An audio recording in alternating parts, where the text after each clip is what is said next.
I'm so bad at this. Clap at 1, 2, 3. 1, 2, 3. Close enough. It works.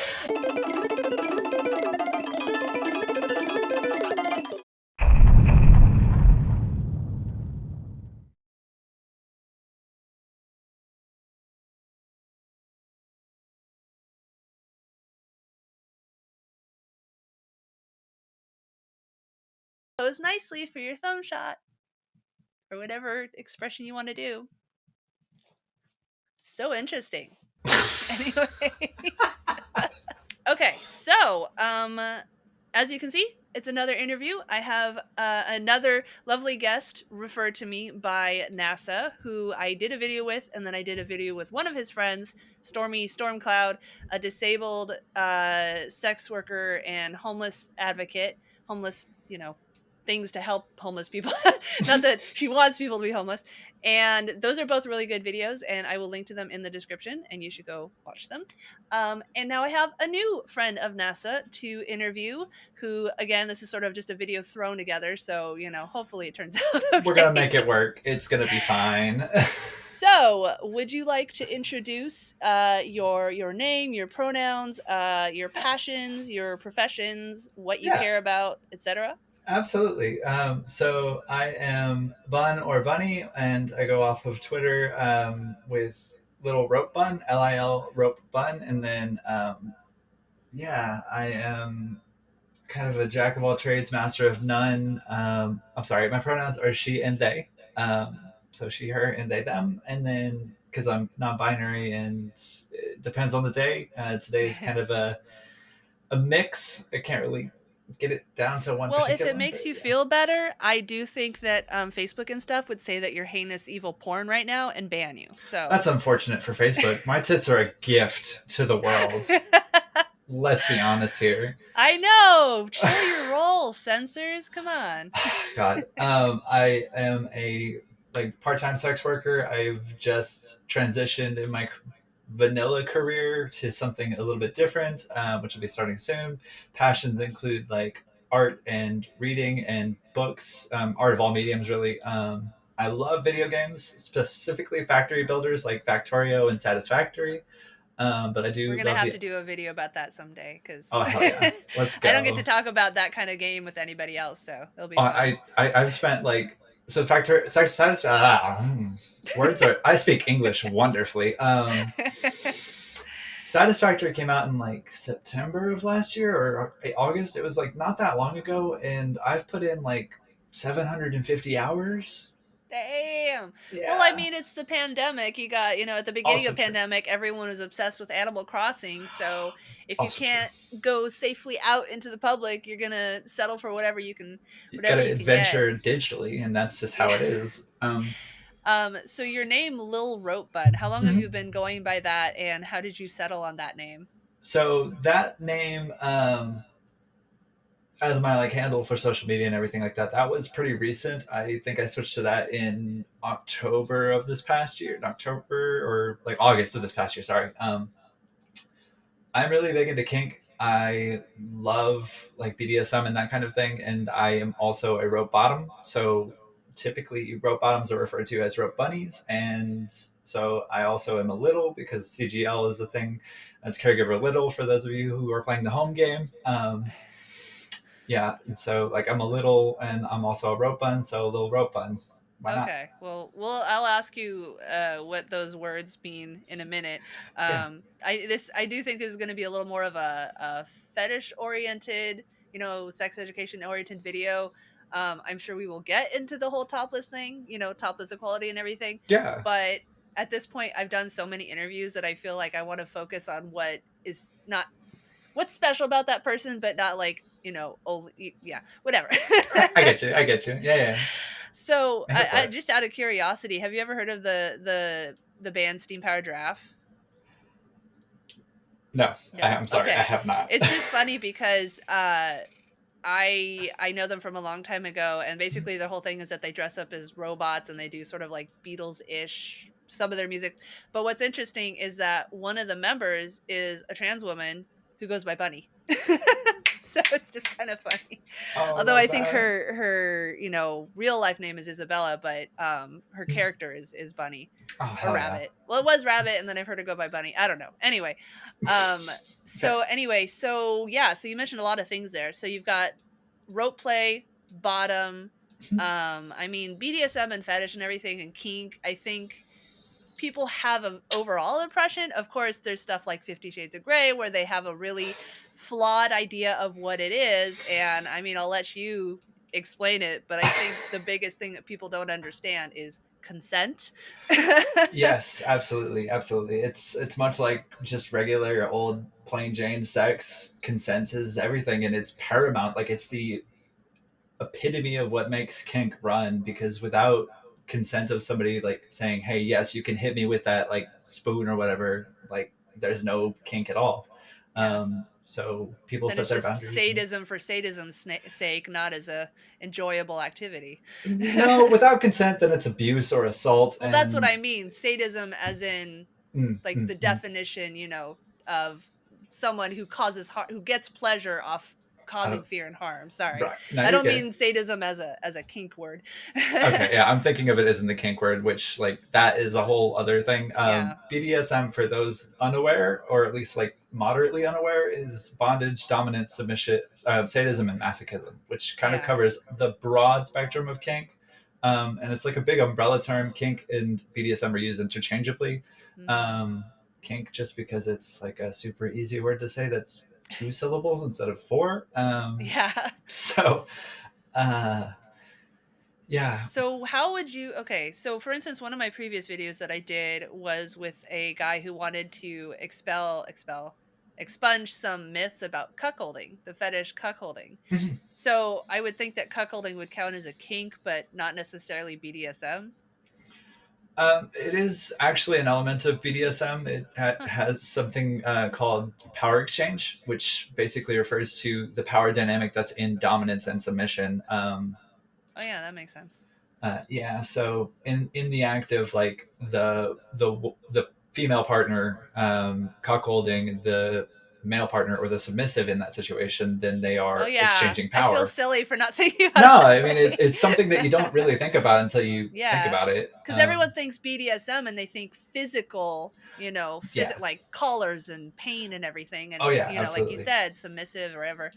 So I guess rope and bottom. So my understanding, my very ignorant, used to be really into yaoi comics, but then I realized like how fucked up a lot of them are. So now Yeah. it's very hard to find one that doesn't make me go. My understanding, top, bottom, or whatever, is basically like, well, I don't want to be crass, but sort of the doer and the doee. I would also think it would be like sort of who takes the lead, maybe.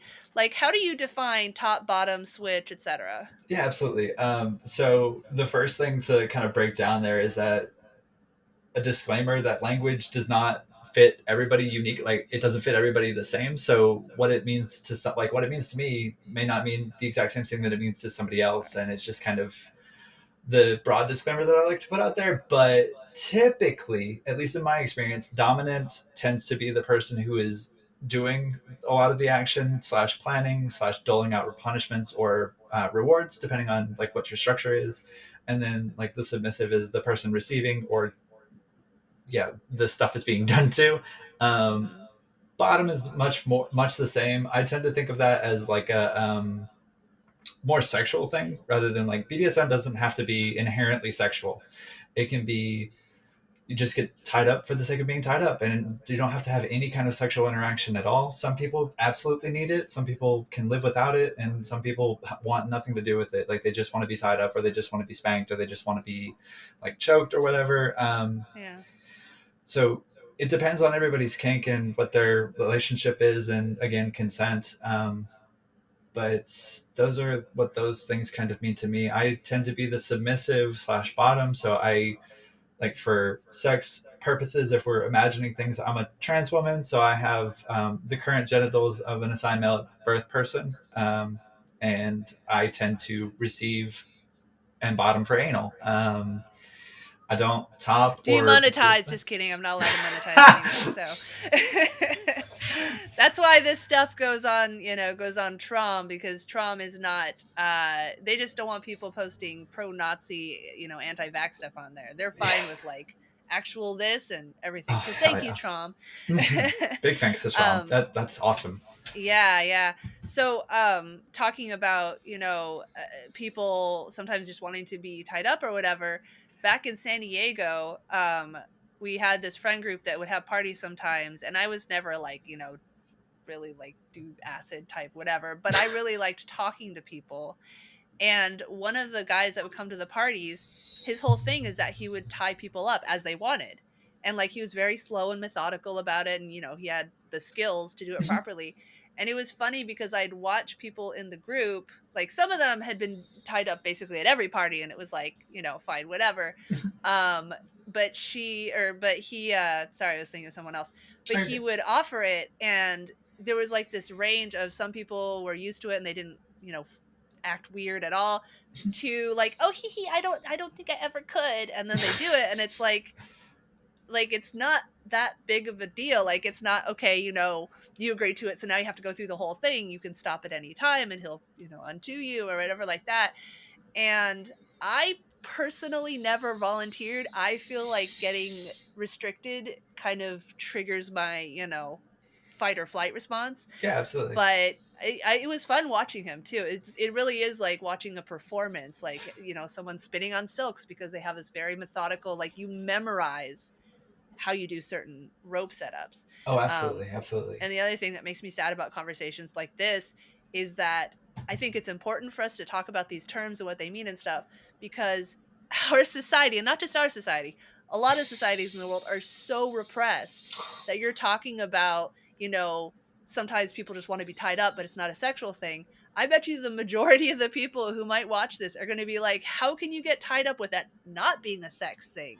Right. And it's just like, so how do you define, like I said, getting tied up or whatever versus a sex thing? Is it once you start touching genitals, or where do you draw that line? So, and I mean, obviously it depends on the situation, but yeah, absolutely. To give kind of some perspective, or like maybe an allegory, or not allegory, but like an example. That's words hard. An example of this is like recently I have a partner who I am in a DS, dominant submissive relationship with. We have like a power structure, and there's also rewards and punishments, and there are rules. Yeah, that whole infamous contract that you have to sign. So some people do that, I know, but absolutely. I would think that it would be kind of a negotiate as you go, because you don't know ahead of time what all your, deadlines are going to be. But yeah, we don't have that far yet, but we have agreed upon, like, we have a spreadsheet basically to keep track of some of this stuff. It's fantastic. Nice. Yeah, I love it. I'm not a nerd at all. I make spreadsheets for like recipes in video games. So. Oh, honey, me too. I really do. I made a spreadsheet for running when I went running last summer. But back to the story of what we were talking about. No, you're good. Recently, I was doing like kind of a thing for October, which was focused on chastity, which is another element of kink. But I was focused on doing like 31 days of chastity in October. It's colloquially called Locktober, L-O October. I was wondering if it had a pet name. It does. It is very much a thing. But he ended up tying me up and suspending me from one of the support beams in his dungeon, and like then. Oh wow, he's got a whole dungeon and everything. It's 1,000 square feet. It's impressive, honestly. But yeah, he tied me up and suspended me, and then started like twirling me around a little bit, and yeah. No, I didn't quite get to that point, but it was a bit much. But it was whenever he started grabbing like my boobs, and also started like grabbing my hips and my ass, and just like the intense kind of grippy teasy type stuff was when I started to like, okay, this is getting more sexual. And then, yeah. Yeah. That was where I yeah. kind of drew the line with So that. like it is sort of like physical. Although I bet, I mean, again, your mileage may vary. I think somebody just staring at your boobs can be sexual. That's why like going to a clothing optional beach, I feel very uncomfortable if there's a guy there who's just like staring at me, and it's like I'm not touching him, I'm not talking to him, but it's just like Yeah, no, and absolutely. then another question I had about bottom, top, etc. like that. I hear a lot of people refer to themselves as a switch. In your experience and like from what you've witnessed within the kink community, Sure. is that like a moment to moment, or is it like, partner to partner, or what generally does switch mean? So again, a lot of that is that your mileage may vary, but switch tends to mean somebody who can fulfill both roles, and it can be situational.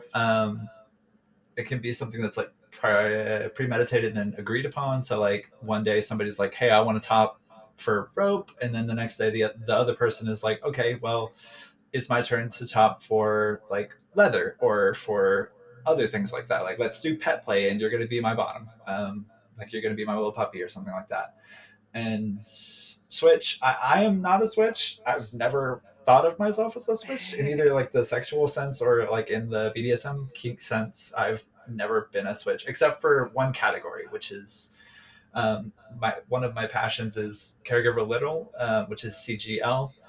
It's an aspect of age play, which has to do with again, Age play. yeah. I heard age play and I was like, H, what does that stand for? No, age as in like your physical age, Yeah. but like regressing. So like coloring books and stuffies and pacifiers, sippy cups, dino nuggies, and watching cartoons. It's something that I find a lot of comfort. Nuggies are the shit, okay? I know, that's what I'm saying though. But very unhealthy, but anyway. You know what? And they so have vegan ones and they're fantastic. Oh, I'll have to try those. So when you do it, you tend to be the caregiver? I tend to switch. Okay. So like I'm also polyamorous, so I have a couple of other relationships, and one of them I am the like caregiver to a little who is my little goddess, who tops me and like doms me from time to time whenever we're sexual and like together. But in moments when she needs somebody to like hold her and comfort her, I'm her doe, which is what mama bunnies are called, is doe. Yeah. So. I'm like picturing this intersection of different types of kink where, we think of caregiver like I'm a parent to my kids. I'm the dominant, I'm the decision maker. But at the same time, I could see, you go to like a slave master or whatever, the slave is taking care of the master at the master's direction. Right. So I could see, requests. I mean, again, it's all on how people choose to use the term. And then, so you want to talk about like what rope play is, how you got into it, like where you learned about it, any absolutely. good or bad experiences with it that you want to share? Absolutely. So my kind of like to quote a podcast that I really love called Off the Cuffs, but my radioactive spider bite into kink was that I discovered Wikipedia at 13 and like the broader internet too. But really, I spent like hours a day reading entries on Wikipedia and like thinking about them broadly, and then more specifically, like just randomly pulling bondage and then going down the rabbit hole of Wikipedia. And it's kind of like 6 degrees of separation from everything. And yeah, it was just wildly fascinating. You okay? Sorry, my 3-year-old just threw up. Uh-oh. And we're back. Sorry about that. Hopefully he's good now. He's watching Peppa Pig. He's got some Pedialyte. Daddy, Grandpa's snuggling with him. So we're going to try to finish this. Hell yeah. So we were asking, we were talking about how you got into rope play and stuff like that. And you were saying you were reading lots of Wikipedia articles, which I think is a neat allegory for what I'm trying to do with videos like this, or I'm trying to inform people without it being porn. Yeah. So it's like you don't go to Wikipedia. They'll talk about porn, but they don't do porn on Wikipedia generally. No, there's like definitely little wormholes you can go down and find very specific porn, because Rule 34 exists, which is that if it exists, there's a porn of it. And there's definitely examples of that on Wikipedia, but like most of it's just information, like just raw. Wikipedia's not a porn site. Let's put it that way. No, it's definitely unless you're a really resource. nerdy for history. Oh God, say less. I'm fine. It's fine. I'm fine. But that being said, yeah, I read probably, I don't know how many hours worth of time I spent in my youth just reading Wikipedia articles about like power dynamics and kink, and also like bondage, the various different types that exist, and like rope, and also the fabrication of it, which is a wildly interesting process. If you ever are nerdy like I am and you want to know about how like braiding machines work, it's so cool. Oh, okay, like a how is it made kind of video. Oh, interesting. Yeah, so like that's a completely different angle of it that I didn't really expect to be interested in, but like diving into it at that level, I was like, that's fucking wild. I want to know more. I like how it's like a lot of people searching on the web, they're gonna get more and more into porn, and you like started with porn and then got into like how are ropes made? Yeah, no, absolutely, and that's just how my brain works, because it's like my what did you or have you ever joined like a message board, or like a what is that one kink dating site that so there is a website called FetLife. That's it, FetLife. I was like, it's on the tip of my tongue. It was close, but yeah, I am a part of FetLife, and my handle is the same there, LilRopeBun. I have some photos posted there, but yeah, it is like a very much a thing that you can join, like groups in your local area or even the world at large. There are some groups that exist just primarily on that website, where you can like talk to people and get experiences, share stories, get inspiration for sure. There's all kinds of resources available on that website, and they have like primers on like how to do rope topping or rigging, or if you want to do like any kind of kink. If it exists, it's on that site, and if it doesn't, then people spearhead that and create stuff all the time. Kink is ever evolving because people are ever evolving, and the relationships are constantly changing. So like, when people get bored, they want to try something new. Yeah, like I want to like mash up carrots and like cover my face in carrots. That sounds like a fun time. Why not? So it's just a thing that happens. Yeah, and I'm sure people on that site want to be helpful, not because they're trying to demonize the youth, as puritanical people think, but because they don't want people to like get hurt or cause non-consensual harm, which is kind of funny saying non-consensual harm, but to others, because they don't know what they're doing, they don't know where boundaries are. And I mean, this is not something that's taught in schools. I mean, most people are not even allowed to talk about it. No, so going to a place like that, it's sharing your passion, but it's also trying to keep people safe. Yeah, and honestly, one of the biggest aspects of kink broadly is that, like much like being a queer person, it's a lot of education, making sure that people who are curious and who want to do the stuff are doing it safely. So one of the first things that they'll tell you in any rope 101 class is to invest in a good pair of safety shears. Like the same goes for any kind of restraint, is that you want to have a way out of it if shit goes sideways, and you want to make sure that you are knowledgeable enough to make sure you're not doing things dangerously, because the body is a lot more sensitive than you realize, and it just gets wild way too fast. So you want to make sure that you're aware of how to do it safely.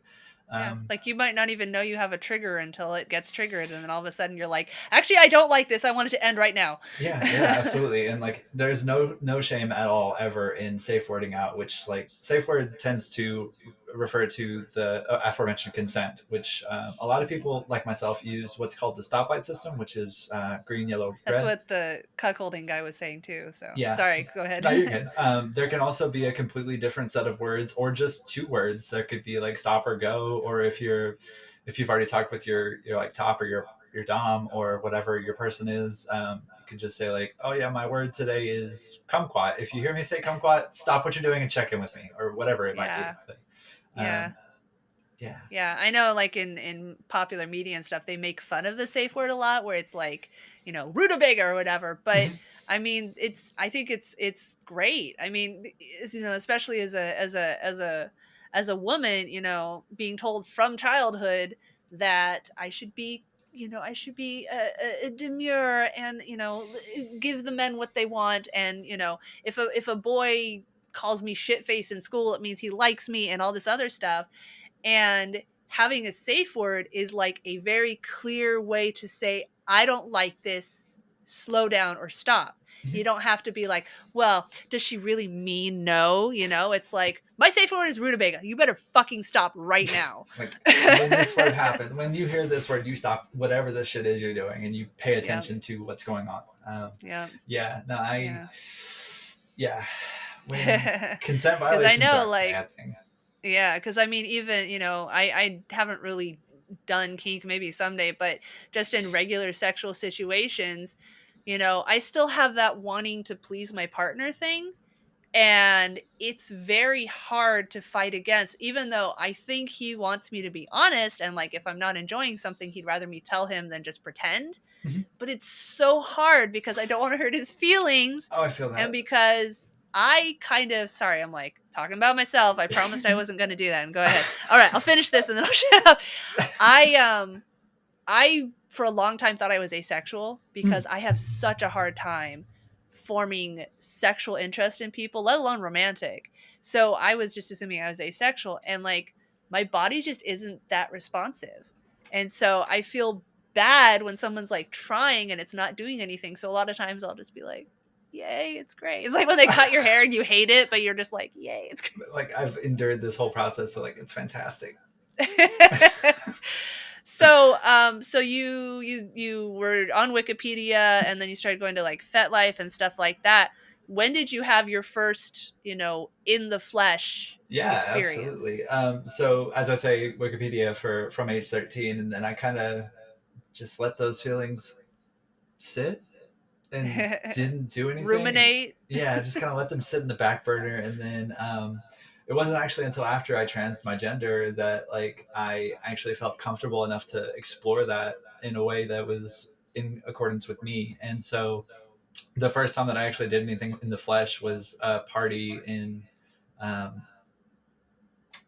timelines are fucky here. So January of 2020 it would have been, so like before the pandemic. Okay.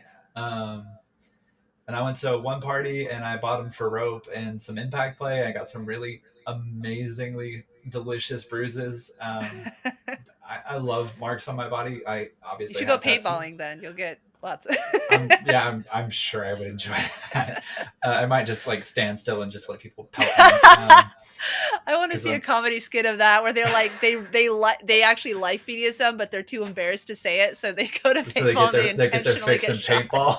They just stand there. So sorry. Go ahead. No, you're good. I love that sketch though. But yeah, the first time I went to a party was in January 2020, and then I went to a couple of other like social events, and then another party in that March, and then the world ended, and you picked an awesome time to get. I know. It was just, I was like, it's now or never, and the world's gonna end tomorrow, so I might as well just enjoy it. And so there we go. And it was like, so you went hog wild with Damocles hanging over your head, and then not realizing eventually what the stakes were. And then eventually you, I guess, reached a point where you're like, okay, it's not safe to be around people, and then you went back to like internet research. So I went back to FetLife. I actually went to FetLife and got really involved on the site there. I was active in a bunch of forums. I took a break a little bit to kind of get centered again and develop some relationships. I started dating one of my current partners in October of that year. I went through a bunch of breakups because polyamory is dicey, and long distance polyam is also really dicey and difficult. Yeah, so that was a thing, but then over the course of broke some hearts, had your heart broken. Yeah, definitely. Over the summer, I went to Cancun and I came back from vacation after getting vaccinated and everything. Oh, did you see Ted Cruz there? I think I might have saw him in the airport. It was It was a weird little I don't think he actually happenstance. made it to Cancun before all the people were like, Texas is freezing to death and you're going to Cancun. What We're a still going to vote motherfucker. for you, but also fuck you. Yeah, right? Like, we're doing this because Politics. we hate you, but we're voting for you anyway. Whatever. So you went to Cancun. That's pretty cool. When Yeah. did you say you went? So I went in June of last year, like June Okay. 1st to the So 7th. that brief period where we thought, it was getting better, and then Delta was like, and then Yeah. Omicron was like. So it was like the 30 seconds of reprieve that we had over the summer, and I was like, going outside and I was running, and then we went to Cancun. I came back and I went to one of the first social events that was being hosted again because they were starting to gear up a little bit, and I actually met my current partner, my dom, sir, and one of my current partners, I should say, and like we started a little scene together with like wax play, which is where you take a candle and drip hot wax on a body and it cools on the body and it creates a really delicious sensation that I love a lot. Sorry, literally yesterday I had a candle burning and my 5-year-old was like sticking his finger in the wax and he's like, it doesn't even hurt. And I was like, that's how it starts. That's how it starts. But yeah, so we did wax play and abrasion play, which is basically like think rough surfaces or rough textures being dragged on skin. At least that's what it means to me. I have a very sensory thing that like fills me with horror. Oh yeah, I mean that's fair. Getting the wax off the body is like that's how it works. But yeah, we did rope too, and we did a photo shoot, and there's some pictures on there that I'm tagged in, and I've posted a couple of them. He's a professional photographer and does stuff like that, and or not professional. He is a talented amateur photographer. English is my first language, and I speak fluently. It's glorious. I get tongue-tied all the time. Yeah, I wish he lived closer because I used to do these photo shoots where I used it to generate money because I'm not allowed to, monetize and I won't do actual porn.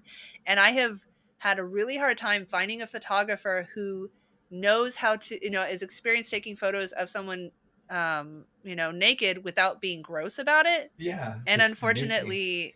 Yeah, and like even the boudoir, professional boudoir people, they won't give me permission to sell the pictures. And so it's like, but someday. So that's really cool. So what plans do you have, that you want to try when it is safe again? Like, do you have any interest in like a really big, orgy type thing? Or are you mostly like, 1 or 2 people at a time? So I tend to be 1 or 2 people at a time on that type of thing. I normally I would be like that. I do enjoy the odd kink party where it's like a gaggle of 200 to 300 people in the space and like all kind of doing stuff. That's a lot of people. Yeah, kink parties are extravagant here. Yeah. And they're fantastic because you can like network with people and get to know people. Yeah, it's like I can't even say it, charcuterie board of kink for you to see what pleases you. Yeah, you can see all kinds of stuff. Like you can see people doing like fire play, doing fire cupping, which is pretty sure it's a Chinese technique to like create a vacuum in a little cup that. Yeah. Oh, they do it at like chiropractors too. They actually did it on me because I have this chronic headache, and they were like doing it, and it's crazy because you have all these crazy bruises, but it doesn't actually really hurt. Or at least for me, it doesn't actually hurt when it's like weird. But no, I've never done fire cupping. I've seen a lot of people do it, and I have friends who have done it, and they've raved about it. I know that it has a lot of medicinal benefit, and it has like pain relief aspects to it. The theory is it like sucks the toxins out or something like that. Whatever the theory is, I have not a clue, but more power to you if you want to do it. But you get to see all kinds of stuff on display. So you get to see people doing like impact play, which is where people get hit with things. Think like wooden spoons or leather belts, or even stuff as crazy as I've been hit with frying pans before. Yeah, that's. I was gonna say, I'm like picturing walking through the kitchen, and you're like, this, maybe this, pizza cutter. Oh, that's a little risky. That one's a little risky. That could be some edge play, though. That could be some fun edge play. But yeah, just getting to see all this different stuff on display and seeing people do what they're passionate about, and it's not inherently sexual because again, it's a public thing, but also exhibitionism, which is in public. Is also a kink that a lot of people indulge. Indulge in it. And like definitely in the more recent parties that I've gone to, they have facilities for like public sex, and it's a thing I really want to do at some point. But well, if you ever visit Portland, there's actually a couple of I guess you call them sex clubs like that. There's one called Club Privada that I actually shock I've actually had sex before. Um been to a few times, and it's an interesting setup because there's a couple of areas where there's like a couch or whatever, and people will generally have sex there. There's also rooms, and the rooms have windows. And so you can pull the curtain shut and be like super quiet. You can have it open so people can see, but they can't like take place. yeah, Or you can just like whatever. And they also, I mean, it's an interesting setup. They're not allowed to pay people that like, I don't know. It's weird legality rules. So people volunteer and then they get free hours for it. It's sort of like almost like selling weed, how you're not allowed to, accept credit cards or whatever. To monetize it in that way. Yeah, but it's really nice because they have people who literally their job is, if someone is like making you uncomfortable, you tell them. So talking about those 200, 300, people party, is it like they rent out like a party room, or is it at someone's house generally? So typically, and I live, for the record, in Austin, Texas. I feel comfortable saying this is a pretty big area. Say you're surrounded just outside of Austin, quite a crowd. Yeah, it's a lonely island, one of 4 in the state of Texas that's kind of like liberal, and it's a little like it's a mini California here, honestly. But there's a place here called the Collect Club that hosts. It's a swingers club, so like people go and hook up, like swing relationships, which is like basically the wife and husband or the couple have an open relationship so that either partner can go and hook up with whoever they want to hook up with, typically with other willing partners. And so that's what happens at the sex clubs that I go to a lot. So that's a thing, and they have the facilities to have that happen. But once a month they host a group called Shrine, which is a big group here in Austin, and people come from like Houston and Dallas and like all over the state to come and just come and fuck in public, also kink too, and it's glorious. But they have like a huge facility with like a dance floor and 2 stripper poles or 3 stripper poles, and then they have like facilities for like they have 2 large rooms, I think, on the 3rd level, and then they have like something like 8 beds or something like that, where it's like in this little strip with sheer curtains that you can kind of pull aside, or if you want to black out the curtains, then you can do that too. But there are definitely people who, like you said, like they don't get paid, but they get like admission for free. Yeah. Who are called dungeon monitors or dungeon monitors. They basically make sure that not dungeon masters. That's something else. That is something else. That's the people who run the dungeon. No, I'm just kidding. And tabletop games. Also true. Dungeon monitors. They are the ones that if someone is called a safe word and they are not comfortable in the situation, they are there to de-escalate. They're also there to like kind of monitor people pulling out their phones and taking photos, because typically at those events, that's a privacy thing. It's a big privacy concern, and so like they want to make sure that nobody's like fucking around and taking photos of someone being in a situation, and or like reporting back anything that could be sent out to the world. Yeah, because I mean, a lot of people's lives would be ruined if that kind of video. Yeah, they have the same thing at the places that I've been, and it's really inconvenient as a parent to not be able to, like my son just threw up. Like if I had been out, like whatever. So basically what I usually end up doing is having to leave the club like every 20 minutes to check my phone. Yeah, no, I feel that. Hopefully they actually let you back in. One of the parties we went to, they didn't, and my husband actually he was interested in her as a possible third. She's kind of a train wreck, so I'm glad it didn't work out. But we came in and like she's a chain smoker, and like half an hour if we got there with this $200 per person, it was like a big Halloween thing. She went out to smoke, and they wouldn't let her back in, so my husband left to take her home, and I just stayed by myself for like the rest of the night. But yeah, that's cool that you're talking about hall monitors or whatever, because that is a big thing, because like going back to, it's hard to fight against societal conditioning, not just because women are told to be submissive to men, but also because it can be very dangerous. Women, and especially trans women, are murdered for saying no. Yeah, absolutely. And so it definitely I feel like with, especially with the sex clubs, is there's actually more of a sense of community, I guess. Like, I feel like people would intervene to help you more than they would at a standard club. Cause it's like, I've been to clubs where I have a very distinct memory. I was at a club, it was actually a male oriented gay club, and this guy was there, not gay, started dancing with me, was like pressing me against the wall. And I was just like, what the fuck? And people were just walking by, not, didn't even occur to them. So I would actually feel safer Yeah, no, at an orgy yeah. than I would there. Yeah, I feel that. I feel that on like a spiritual level. I've been to a couple of the clubs here in Austin, and I've had an experience similar to that, where I like had this guy dancing on me who I didn't consent to dancing with him, Yeah. and he's just like grinding on me, and I'm just kind of like, okay, this is happening, and nobody's gonna do a thing. Cool. But You're on your own. right? And that was before I owned a taser. Damn. But like, don't tase me, bro. But if you deserve it, you're gonna get the tase. Especially as a trans woman, like safety is of paramount concern. So like, I have, of course, ways to defend myself, and also being like a disabled trans woman is hard enough as it is, and then having the extra bullshit on top of that is just way worse. But those kink parties, like, yeah, they absolutely have the structure in place to protect everybody involved, not just the bottoms or the subs, but like everybody involved. Yeah. And, it's funny. Yeah. You're in Austin. One of the first interviews I ever did was with a friend of a friend who's a fetish model, and she's also in Austin. She was in Dubai with him for a long time, and then they moved back to Austin like 3 or 4 years ago. Her name is Amanda Key. I don't know if you happen to know her. She goes to a lot of like goth clubs and everything. But we had a really interesting interview that I actually just recently re-uploaded to Trom, where we were talking about like the perception of fetish and stuff like that, especially in places like Dubai. And I hadn't talked to her since she moved back to Austin, but it would be nice to film another one and ask her to like compare.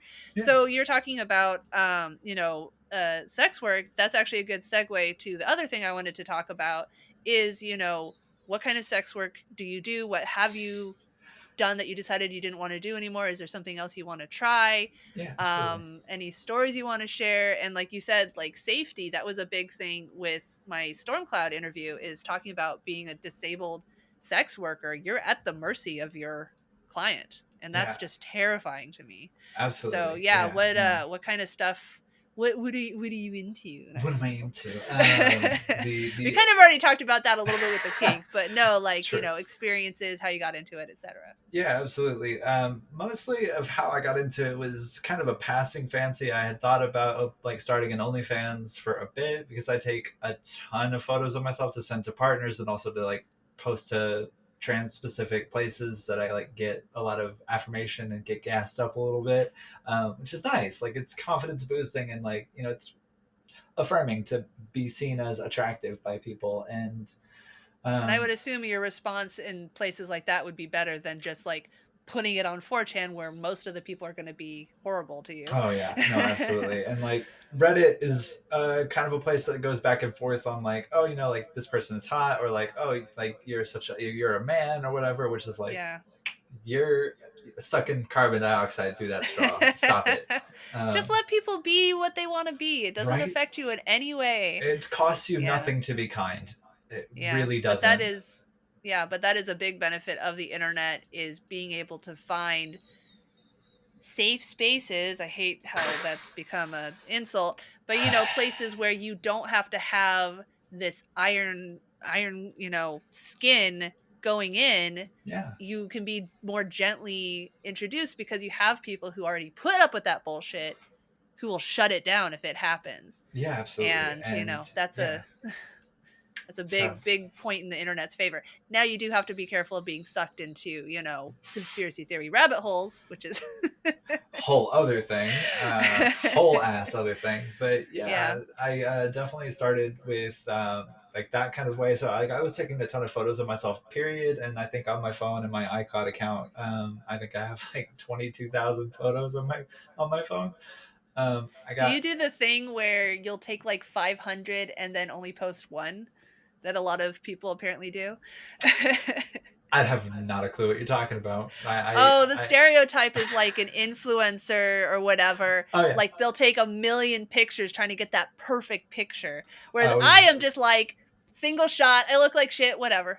I was kind of being a little facetious there. I definitely do that. I will definitely take like 5, 10, 15, 20 photos and then like sort through and like, I like how my head's slightly tilted this way, or like I like how the light's catching my eyes in this one, but not in this one. And like, yeah, I'll sort through and definitely do some edits after. Not a ton of editing, but because like I don't need to or want to. I want to be as like real and as true as possible.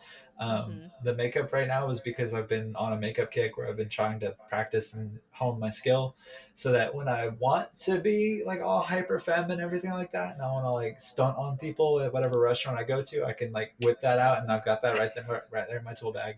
Yeah. I like wearing makeup for fun. I just don't like being told I have to wear makeup because that Yeah. makes me want to go, fuck you, I'll never wear makeup ever. Yeah, I was like, how I about mean- how about fuck your societal expectations? Yeah.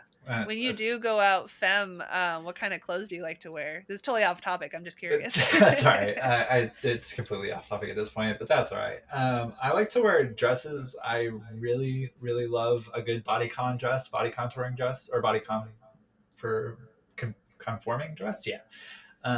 Skin tight. Skin Basically. tight. Yeah. Show off that ass, And I've got a good body and I like showing it. So having clothes that accentuate it are fantastic. Yeah. So high femme days tend to be like wearing my hair down and or curled, and then like a nice long like mid thigh dress that like a cocktail length dress that is bodycon and or displays like my very assets. sleek. Very. Yeah, very sleek, nice. very femme. Like an old style New York socialite kind of. Yeah, so think like 1950s socialite almost. Yeah. That's kind of where I'm at with high femme days. I'm gonna have to look up some pictures. That sounds really cool. Yeah, Jonathan, I can't remember his name or their name. Sorry, they were just on the Stephen Colbert show, and I was watching a clip of it, and they're the one from the Queer Eye where he has Jonathan like the Van beard Ness. and the. Yes, Jonathan Van Ness. God, I couldn't remember. And they were wearing this really interesting dress where it was like off the shoulder or whatever, and it was like eye-bleedingly orange. But watching that, I was getting excited that we have that kind of representation on TV. It's still kind of niche. I mean, for sure, Definitely. but giving people not just a sideshow part of a movie experience with that, but like an actual person that actually dresses that way and is having real conversations. And I mean, the idea of what is it called? Glitter, I can't remember. Whatever. Basically, it's when someone's really straddling the line between what's considered masculine and femme. Like they'll have a full, like Jonathan, they'll have like a full beard, but then be dressed very flowery and everything like that. Gotcha. And I would love to see more of that in the world, blow some perceptions out of the water. Yeah, absolutely. I'm remembering like a specific example of that from like the Oscars in 2019 or 20, somewhere in there. It was like the last 3 or 4 years. One of the attendees had worn a tuxedo jacket and tuxedo shirt with the bow tie, and then had like a full ass like dress underneath, and it was amazing seeing that on the runway, on the red carpet at like the Oscars. It's like people watch that all over the world. Yeah. Harry Styles, from what I understand, also Harry Styles, and there's like a couple of other actors out there, and I don't have it in front of me, but it was really cool. I remember Harry Styles had this thing where he was saying that him wearing a skirt has nothing to do with his masculinity. Like he still can feel perfectly masculine even as he wears a skirt. And this very small-minded idea that your gender is defined by what you look like or what you wear. It really has nothing to do with it. Gender identity and presentation are completely separate things, and you can be a man or a boy who wears high heels and does makeup and still be a man. You can also be a girl who wears like plaid and has a short ass haircut and like doesn't wear makeup ever and wears like Doc Martens or even wears like combat boots. Like you can wear whatever the hell you want to wear. Tomboy or whatever. Yeah. I'm Yeah, I'm excited to see that happen.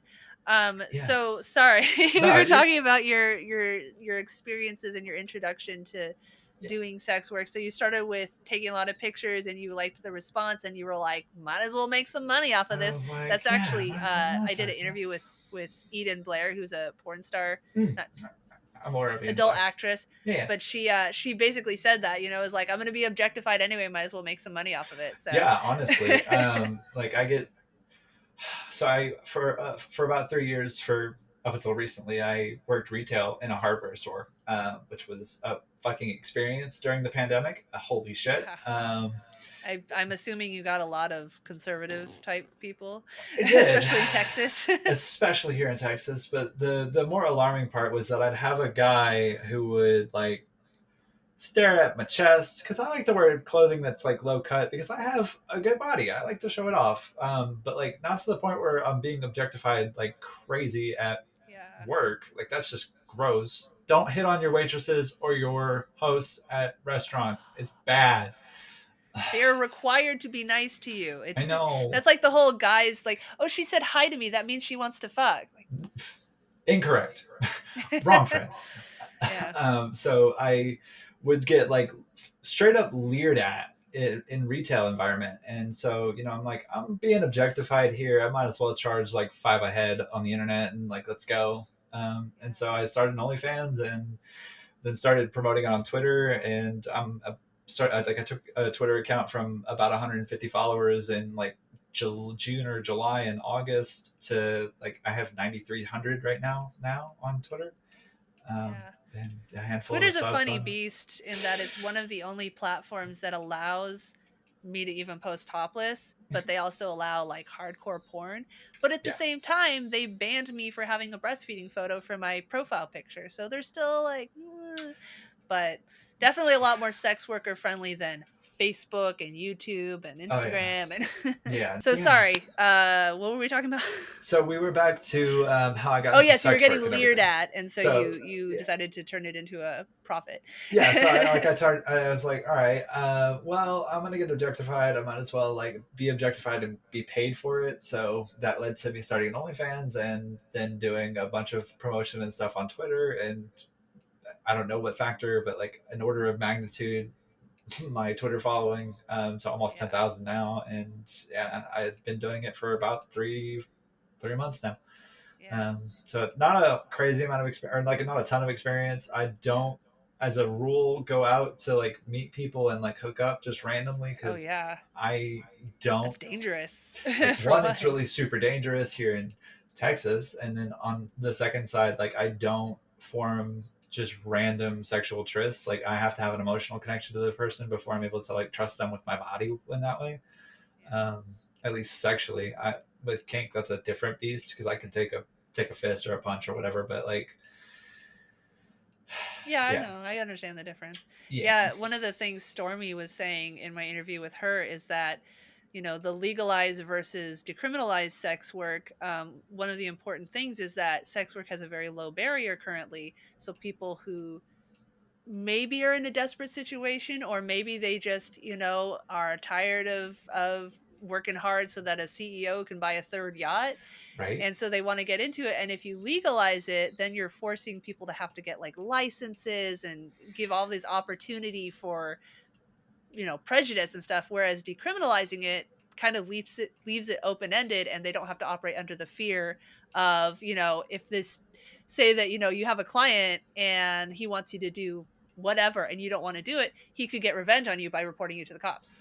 Right. And yeah, it's that gross form of the way things happen, unfortunately. I'm really fortunate in that I've never had that experience, so I can't speak to that. But yeah, so doing sex work on OnlyFans and taking requests for customs, like I'll do what I can to make it happen. Like I've had requests for some unusual things, like some foot fetishy things that they're not things that I really like per se, but if it gets the person going, and like we're all here for orgasms here on Earth anyway, so like you know, I'm here to It's help. funny, apparently TikTok has been taking down videos of like feet and stuff like that. There used to be a whole bunch of people that would do it because it's like it's a foot.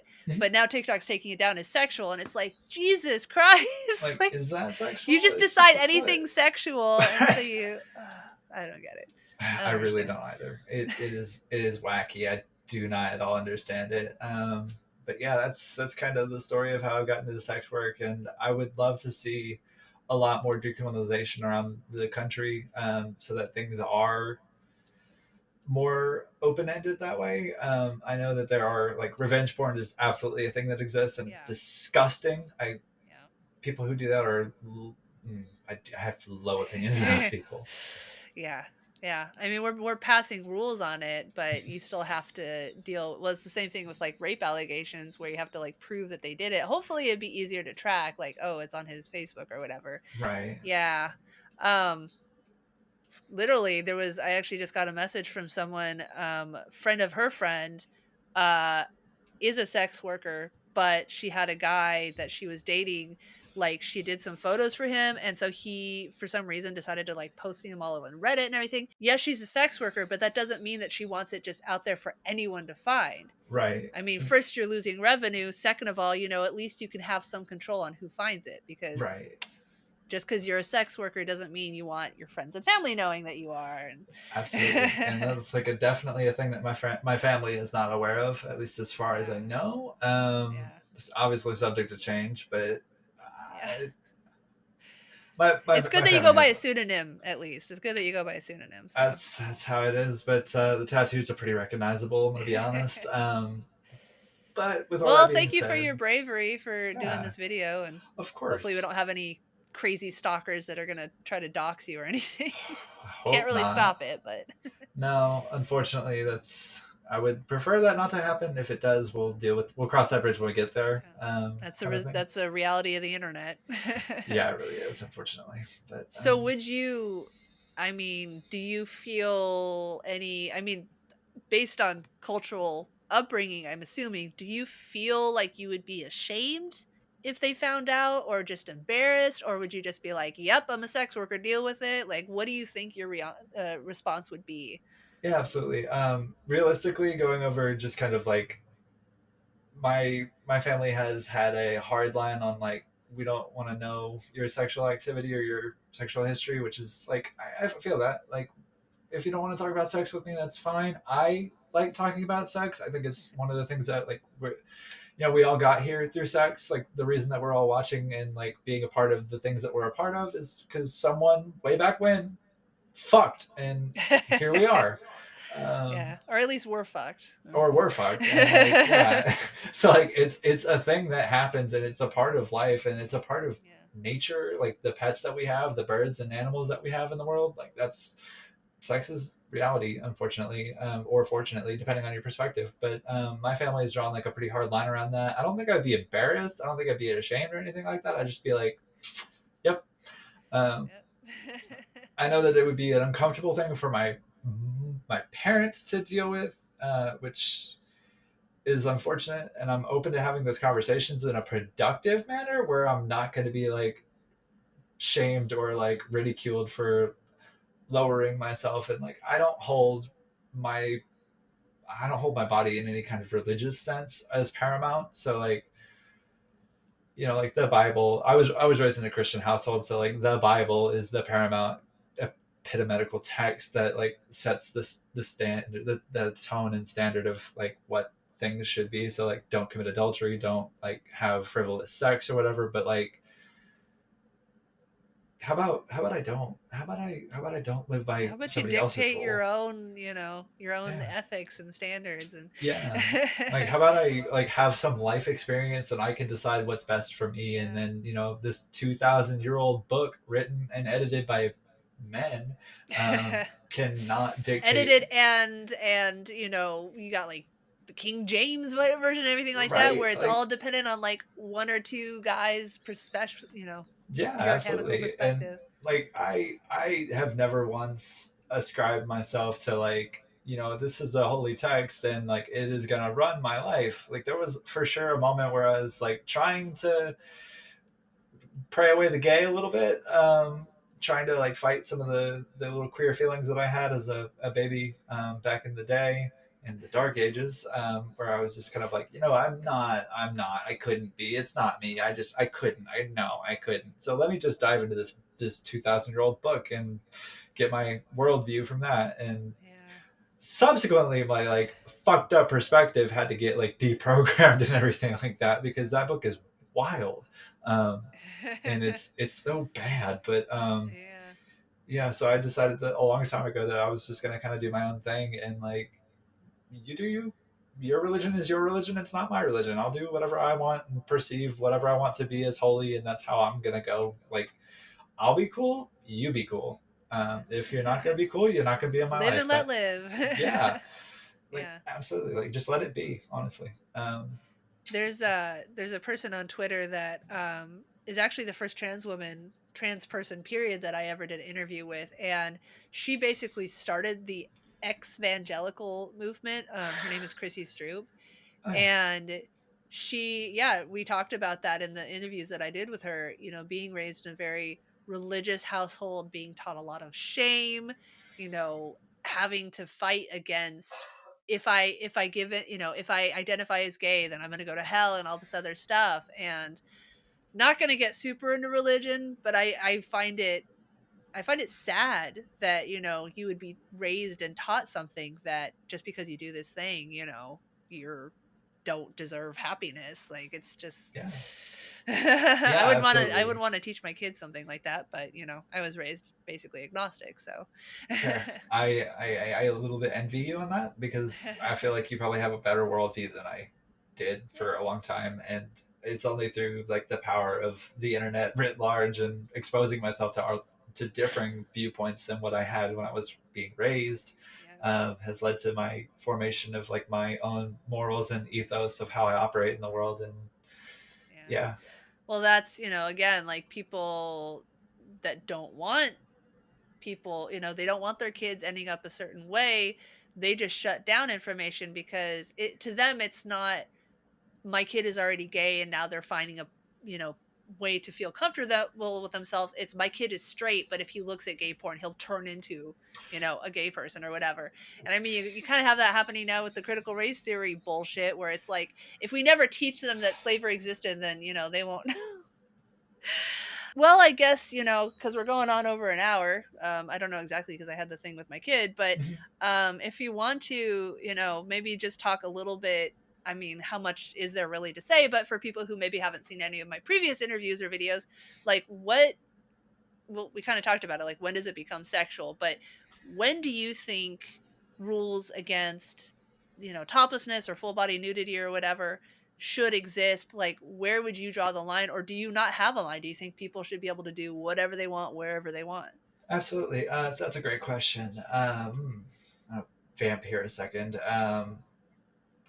I would say that there's definitely a couple of places that I would say that nudity is probably not something that everybody should engage in. I'm thinking like funeral ceremonies where there's like kind of Yeah. a sense of reverence happening, Yeah. and also like remembrance and things that are emotionally challenging. You don't really need someone running around topless in that context, but like ordinary everyday life, like you're just walking down to the mailbox or something to go get the mail, or even just taking out the trash, I feel like Yeah. there shouldn't be a penalty or a stigma against a woman also doing things that a man would be doing. So like Yeah.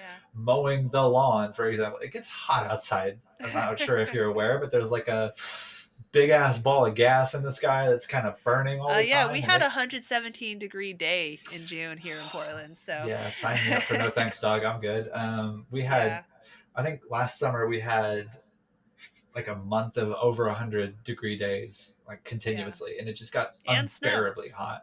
And then we had snow and then a freeze, and our Yeah, I know senator ran that. away. Yeah, the thing about, like, jogging and mowing your lawn and stuff like that, like, I've said that in other videos, but it's so frustrating that my husband is basically topless all the time. He comes home from work, he usually takes a shower, he'll put on PJ pants and then not wear a shirt, like, ever. And, we'll be outside gardening or something, and I'm, like, wearing this stupid fucking sports bra, and I'm just like, like, burning, and if I get a tan, because I I don't tan, I burn, but you know, I'll have like the Feel stupid that. little shapes around me, and it's just like, or going to a beach, and it's like I don't like wearing a bathing suit because the sand gets in there and it's very uncomfortable, and it's just I don't understand why more people don't acknowledge the hypocrisy and the you know, baked in misogyny of guys allowed to mow the lawn without a shirt, nobody cares. Girl mows the lawn without a shirt, and suddenly it's like sexual porn. Yeah, absolutely. And I think that part of it is that there's like, so we talk about worldviews and how upbringings can affect everything like that. Like it definitely affected mine, and I'm sure your worldview affected yours in a different way. And everybody's is going to be, you know, based on the context of how they were raised in their homes. But a lot of American culture specifically, but Western culture generally, and kind of in the world writ large, there's this like stigma slash indoctrination of like women are these holy, like just paramount things that got to be protected. So like the idea of virginity becomes sacred, and so you want to defend that as much as possible from that worldview. Obviously, virginity is bullshit, but so that like becomes then the female form. So boobs on a female person, or a assigned female at birth person, or somebody who presents as feminine, just get inherently sexualized. And it's from my point of view, it's nice to get objectified. It's like a validating thing, but also like then at the same time, it's really oppressive to like not be able to express and like just be myself in the world. And sometimes I like running around without a shirt on or a top or a tank or anything like that. Like again, my tits are a gift to the world and they should be shared. But they don't have to be shared in a sexual way. It doesn't have to be inherently sexual. Just doing everyday run-of-the-mill things that we all do shouldn't be a sexual act, and it shouldn't be something that's repressed. So Yeah. Well, that's that's my where the diatribe. misogyny comes in, because it's like, you know, again, TikTok banning feet videos because people are sexualizing feet. It's like, oh, well, if a woman cooks a meal without a shirt, people are going to treat it like porn, therefore it's porn. And it's like, what a nonsensical argument is that? A guy, you don't think there's going to be people out there that see a topless guy and they sexualize it? Like, that doesn't make any sense to me. Is, you know, someone is going to sexualize it, therefore it's sexual. It It, just, it feels like prescribing rules for things that don't really need rules, and it's misogyny. Like this world was built by men. If we're being honest, women haven't really been in like the positions of power that like men have occupied for millennia. And so my worldview is that I would like to see a lot more women in power and a lot more women in positions of authority, and like having the ability to correct some of these systemic and in like institutional failings to and hopefully equalize not gender. have a lot of internalized misogyny themselves. Hopefully not. Hopefully Yeah, somebody who is like a tried and true crusader who believes strongly that women are equal to men in every sense of the word, and like yeah. that relates to both pay and also just expression in the world. Like they shouldn't be sexualized. Men shouldn't be over sexualized, and women shouldn't be over sexualized either. Yeah. Like I get haters who, you know, I'll talk about how YouTube bans like even fully clothed videos of mine as nudity based on the false flagging by trolls or whatever. But, you know, to be pithy, I'll say YouTube hates women. And people are like, how could YouTube hate women? The CEO is a woman. It's like, first of all, CEOs don't really have like all the control over what's decided to be moderated. That's, you know, the shareholders and everything like that. Two, internalized misogyny. Just because somebody's a woman doesn't mean that they're a feminist. And I mean, you know, look at Candace Owens as, you know, a black Trumper, where it's like, well, you know, she can speak for all black people, and it's like, no, she's got internalized racism. Yep. She's a grifter. That's a big thing too, is, you Also know, a she sees big it. point. She Yeah. capitalized on a moment much like Donald Trump did, and Yeah. for that Yeah. as well, Caitlyn Jenner is somebody in the trans community who was looked at as like a positive figure for, at Yeah. least from my perspective, for like a minute at least. And then, you Yeah. know, the second that Caitlyn Jenner started to, you know, support Trump, it's like, you are a trans woman. What are you doing supporting this like guy who's at the front of a homophobic Yeah. movement? What the hell Well, is you wrong with know, you? probably, well, I would think, you know, talking about worldview, she didn't identify as trans until late in life. Sure. She was very wealthy, you know, she's white, like she has a lot of these privileges that are gonna unfortunately change her worldview. And yeah, you know, she was trying to take over when they were trying to push Newsom out from California, and she was running as like a replacement, and she said something about like you know, the homelessness in California is so bad that like her friend got a private jet to fly out so he didn't have to see homeless people or something like that. And it was like, holy shit. Yeah. Do you hear what you just said? Like I- private jet, offended by homeless people, so rather than try to help them, you leave the state. Like, yeah. whoa. Like So, that's yeah. a leap in logic, definitely. And Yeah. yeah, so just having that privilege and having the ability is, it must be nice to sit in your ivory tower and like cultivate your world to be Yeah. exactly what you want. But Yeah. you know, the reality on the ground is very different. Yeah. And people saying like, oh, it's not that bad or whatever. It's like, it's not that bad for you, maybe, but for a lot of other people. And that's to me very telling when, you know, they say like, oh, again, spinning off, but like, oh, both sides are the same. It's like, not if you're trans, not if you're a person of color trying to vote. Like, Nope. Not if you're disabled, not if you're yeah, like any yeah, kind of not cis hetero or yeah. white. It's like, Or Christian. or Christian. Yeah, like those Yeah. are big qualifiers, obviously, and like it represents a lot of the population. So like it's not a thing that affects a lot of the population, but also the people that do get affected by that shit, like it is a broad spectrum of the population who are not those things. And Yeah. I don't think that there's enough education out there or enough voices out there saying like, yes, you have these things and it's nice for you, but also recognize that you have these things and they are privileges, not rights. And you should recognize that you are like privileged. Yeah, I mean, I also talk about representation a lot and how the only way we're going to grow as a society is if we have representation of, you know, that's why I was saying I was all excited about Jonathan, because Jonathan is this representation of this person that's very different from the, you know, masculine, whatever. So anyway, I didn't want to go too much. Like I keep wanting to go off because I'm really enjoying talking to you, and I feel like Yeah, we have so much that we could talk about. So I hopefully you really enjoy do. yourself, and maybe people will come up with some questions, and we can do a part 2 in the future. Hell yeah, Um, I would love that. That would be yeah, fantastic. Because I'm yeah, really it'd be enjoying really this fun. conversation too. I think we have lots to talk about. Yeah, I mean, there's so many things I wanted to ask you that I haven't even, you know, brought up, and I'm like, I want to, but I'm like, I'm trying not to go over like an hour and a half if I can help it. I'm not Fair. very good at it. So, That's if you fair. don't mind, I was gonna ask you to wrap up. What kind of resources do you want to share? Are there any, you know, I hate the word influencers, but are there any creators out there, you know, whether they're a sex worker or not, who you think are a good representation or really knowledgeable?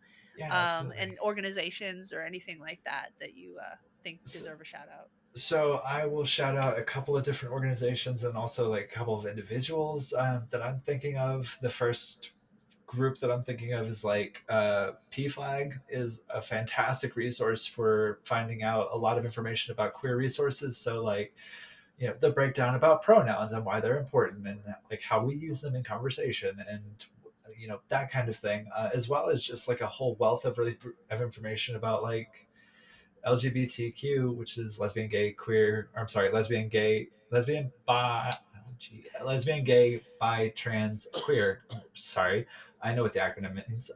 It's just I rarely have to break it down like that. But like they have a ton of resources on what all those different words mean and how to, you know, love and accept the people in your life who are a part of the queer community, and also how to be a better person, because like acceptance is not ever a bad thing and it helps our world just be better.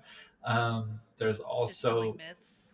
yeah, dispelling myths and, you know, Like helping to shocking, educate. trans people don't go to the bathroom because they want to gawk at people. They go because they it's have to pee. it's almost as if they're human and have bladders that they have to relieve every once in a while. It's mind-boggling, trust me, but it's gonna be okay. It's Yeah. gonna be okay, my little snowflakes. It's gonna be okay. But PFLAG is a great one. As far as like resources for kink, Wikipedia is not a bad place to start. They have like community edited, so it's a wide variety of things. There's also sources for a lot of stuff as well. Um, And one nice thing about Wikipedia, at least I would think, you're not going to have explicit porn popping up in the margins, which is something that I find frustrating. If I try to look up a kink, I'm going to end up on porn sites where maybe I don't really want to see someone getting, anally fisted while I'm trying to read up on this thing. Like, it's fine that exists, but I'd like to be able to learn about, I don't know, rope play without having to see that. Yeah, absolutely. That's super So fair. good point for Wikipedia. So Wikipedia, as much as like your high school teacher might deride you using it as a primary source, it is a good place to start with like figuring out the various things that you want to figure out. You can delve further into various kinks. FetLife is also a good place to network and like socialize, find out information about things that are going on in your local area, and there's kink communities all around the world. Basically, anywhere there's a larger group than like 10 people, there's going to be a kinky gaggle of people somewhere. Yeah. So it's a good place to find and start networking and stuff like that.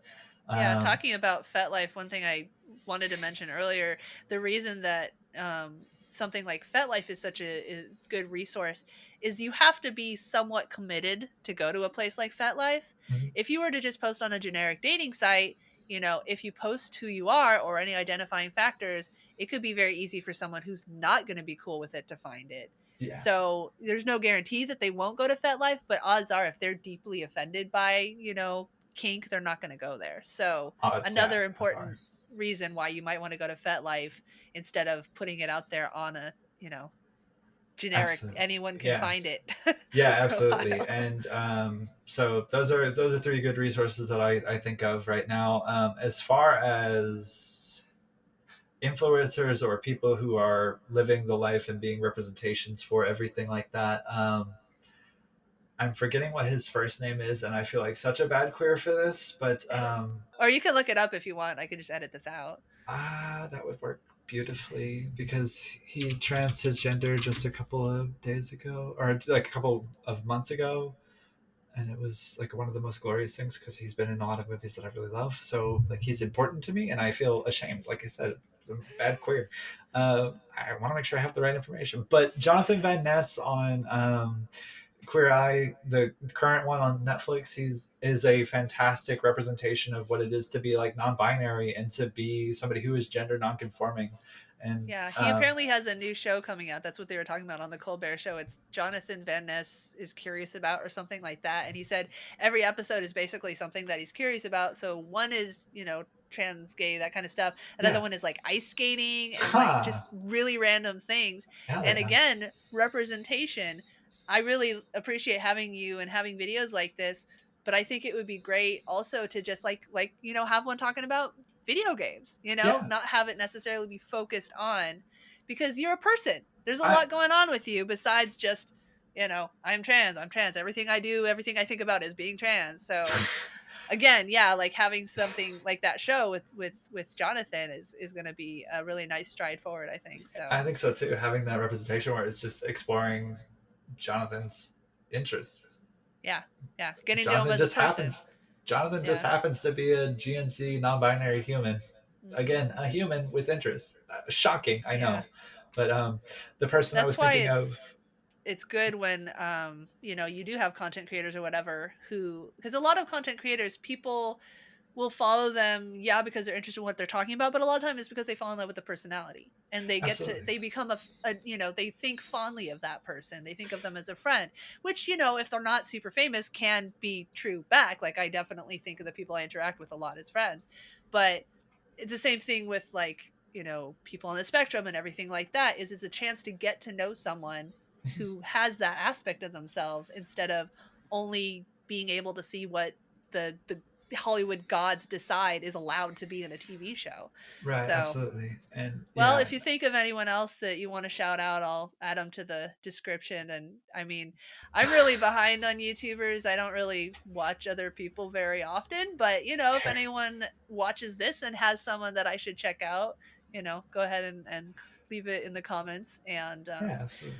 I'll put it in the field. And like I said, thank you so much for this video. There's so much else that I want to talk to you about, but this video is too long and I never shut up. And any if you want to share any pictures or anything like that, again, I'll link to it.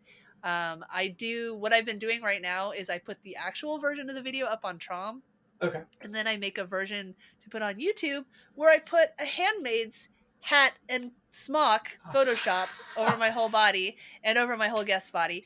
And it'll probably still get banned because, again, I've had fully clothed videos banned as nudity because all it takes is enough haters to false flag it.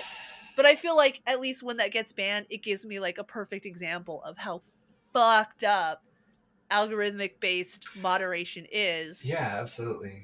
I think it gives you Wearing a smock perfect and a hat, example. and they're still going to say I'm being naked. So Right. if you're watching this version on, I'm going to use that camera. If you're watching this version on YouTube, then I really recommend you go to the URL I'm going to put here so you can watch the uncensored version.